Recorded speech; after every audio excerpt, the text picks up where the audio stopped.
Okay, this video, we're painting the front bonnet. We're ripping off all the paint and we're doing an artistic design and making it look like it's glowing. After years of seeing shiny hot rods and shiny Valiants, I'm really over it. I'll show you the process that I'm going to do when I strip it back, and come see how I'm going to do it to be artistic. I'm going to stick to the original lines, the original colors and the original stickers, but I'm going to make it look aged, and I got a little surprise for you to make it look like it's glowing.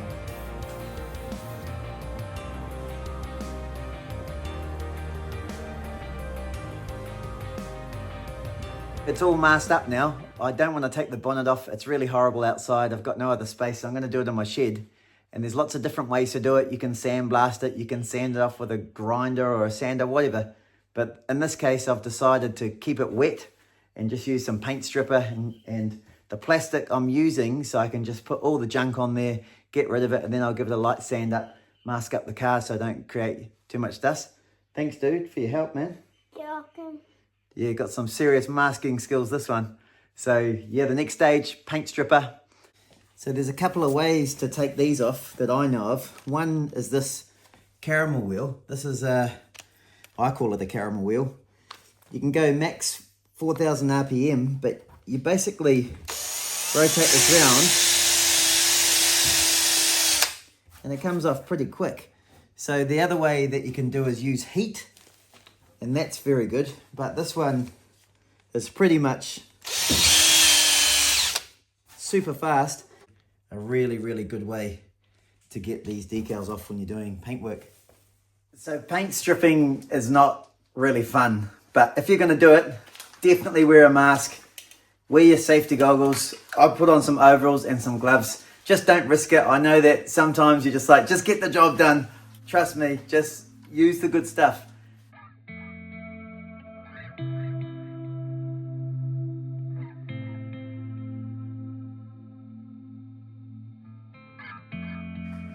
Well, that is a lot of paint that came off there. So I've stripped off the first layer. That's the original color there coming through. So this is a red Pacer. So you can certainly see that there was white primer on. It could have been repainted, but I scraped off the black, the red, and it went down to this primer, the gray primer. Then there's red and then white. So you guys who know Valiants might know what primer they were using back in the day in Australia. So let me know in the comments if you know anything about these old Pacers and the primers they used. That was actually really fast to do. I've taken the top layers off. I put some more stripper on. I've left it for half an hour. The first lot took about half an hour to strip off. So I'm aiming to remove this real quick so I can get into some sanding and put the first coat of primer down so that the metal's not bare. The scraper leaves these marks here. I really don't want to damage the metal or the steel in these corners. So I'm actually going to use my drill and a wire brush and just take all these details out so I don't have to scrape that.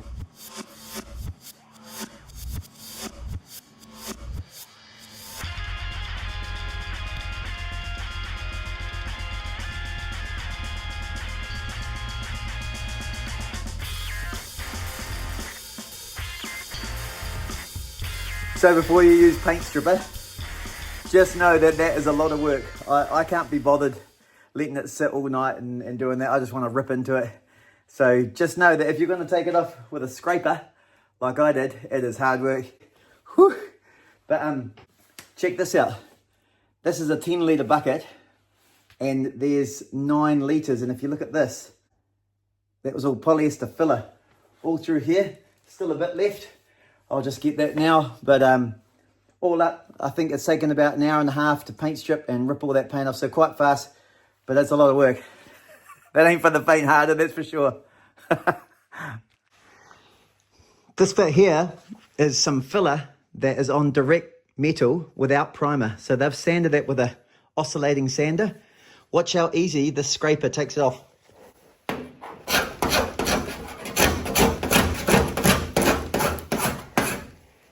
See the surface rust? I reckon do not fill straight on steel. It won't last a long time. Now, to be fair, that might have been there for 20 years, I don't know. But still, prime that first, it'll go way better.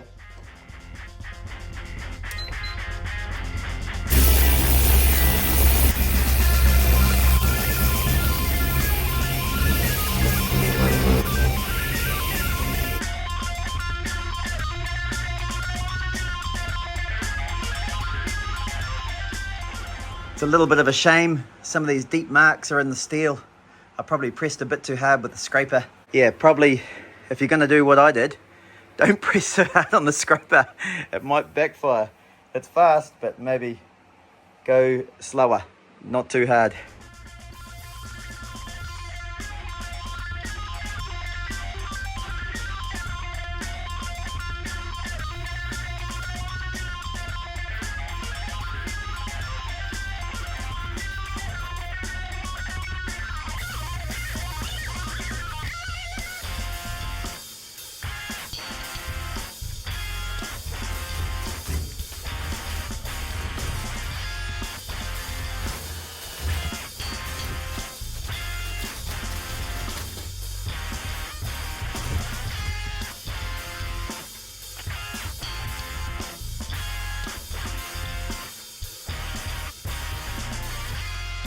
What I've done here is I've painted all this with epoxy and I've put the glow effect down first. It has that color underneath it, so that's what all this is coming out. So when I wipe that, this area here and this area here is actually really low. So I'm going to get now my red filler and I'm going to put that in this area and fair that back, make it all smooth. I don't want to go through to the effects in regards to hitting filler. So I'll fill that now, sand it back, and then we can go and put more color on top.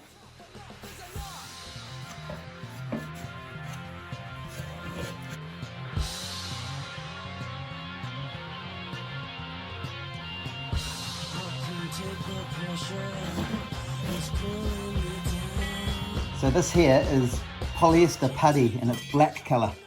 Now what I like about this is that when you sand through, when you're doing artistic stuff, is you're never going to hit the white color or the red color or whatever color your filler is. So I like to try and use all these types of fillers, which are about the same quality. You don't get a sort of a quality difference, they're just a better color, so that when you do it, you're not sanding through, you're not putting heaps of paint on in the final one. So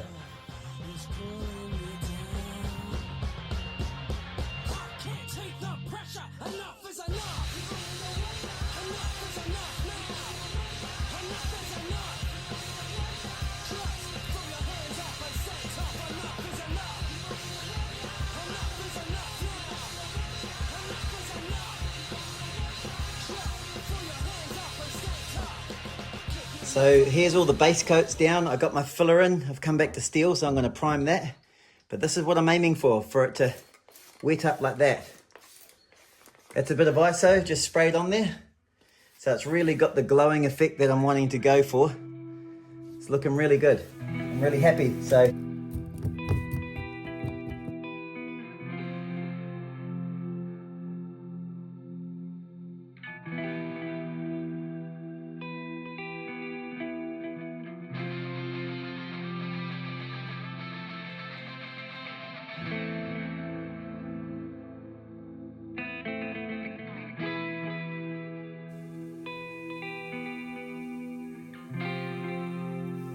this particular area here, I've done lines across to give the effect when I sand it back that the triple webbers are glowing and then they're really hot.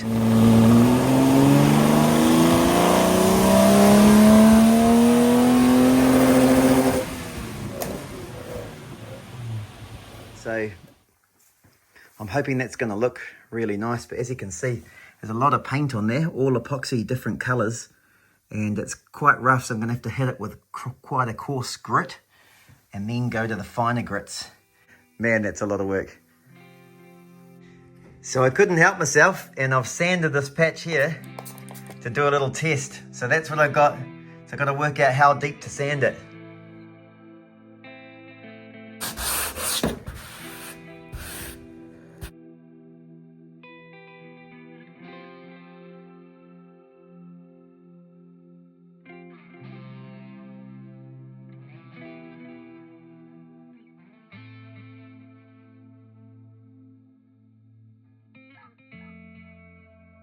I've done all the sanding. I've worked through the grits, 80 grit, 150 grit, 180 grit, and then right to 400. So what I noticed is that the detail of the spray came out better when I went to the finer grit. So I'll see how I go. I'm going to clear coat it, seal it all in, and then I'm going to come along and I'm going to put some detail paint to make it look rusty, so that when I sand through that, then I get the look of the aged patina and the hot glowing, which I'm going to do still a bit more touching up, and we should be looking good.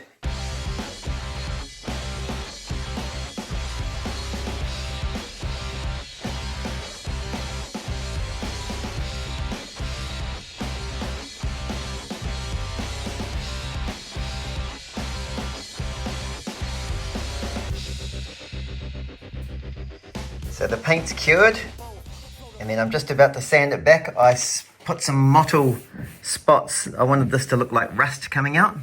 So you can see I've just lightly sprayed this, and then I should be able to sand through that detail. You can see a bit of rust up there, or the rusty colour. And yeah, that's what I got right now.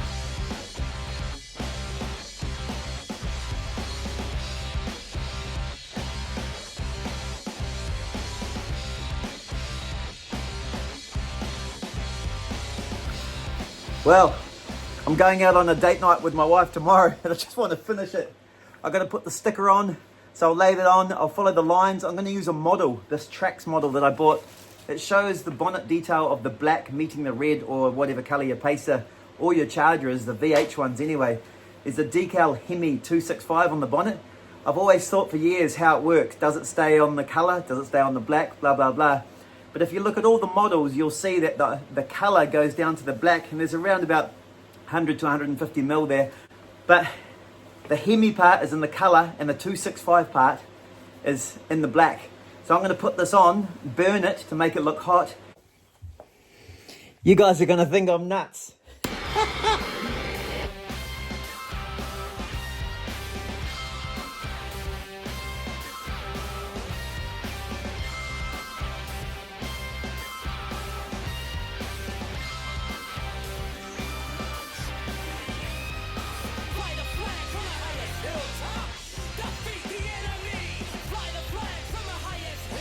So it's been a long night. I've applied all the clear coat. That's going to dull off. That's a satin clear coat. So in the morning, I'm going to demask, have a bit of a wash, a little bit of a tidy up. You can see the glowing area here. It's looking really nice. You know, it's looking all crisp and really orange. And it's just going to be a lot of fun. Well, it's down to bare metal, and I'm really happy with it. And one day I'll make it shiny, but I hope you guys have enjoyed the video. I'll film some stuff outside in the sun and see what it looks like, but for now, there we go. Glowing bonnet with triple weathers, lots of fun.